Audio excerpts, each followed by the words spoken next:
एक दिन भोलाराम जानबूझकर जगन्नाथ के घर के तरफ आता है। जगन्नाथ उसको देखकर चौंक कर, तू मर गया था ना, फिर से कैसे आ गया करके आश्चर्य से पूछता है। अच्छे लोग कभी नहीं मरते, सुना ही होगा ना।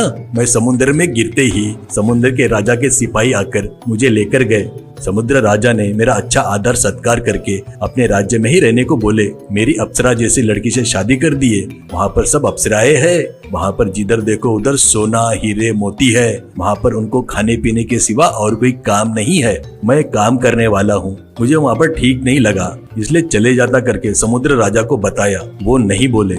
मैं मुझे जाना है करके बताया। उन्होंने कहा जब दिल करे तब आ जाना और अपने खास दोस्तों को भी लाते रहना करके बताए। मेरी पत्नी को साथ लेके चलता बोला तो वो इस दुनिया में नहीं आती बोली। ऐसे कहता है भोलाराम। अरे ये तो पागल है, बेवकूफ है। मैं तो वहाँ के सभी औरतों से शादी करके राजा को वहाँ से हटाकर मैं राजा बन जाता था करके सोचता है जगन्नाथ और भोलाराम से। अरे तुझे पुण्य मिलेगा रे, एक बार मुझे उस दुनिया में लेकर चल, ऐसे कहता है। भोलाराम पहले नहीं मानता, बाद में जबरदस्ती करने से मान जाता है। आप ये बात बाहर किसी को मत बताना, चुपचाप मेरे साथ आओ, नहीं तो हम लोग भी आएंगे करके सभी लोग पीछे पड़ेंगे बेवकूफ। कल सुबह 2 नाव तैयार करके रखता हूँ करके कहता है भोलाराम।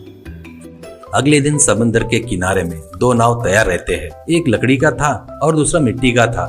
जगन्नाथ के आते ही उसको मिट्टी के नाव में चढ़ाकर वो लकड़ी के नाव में चढ़ता है।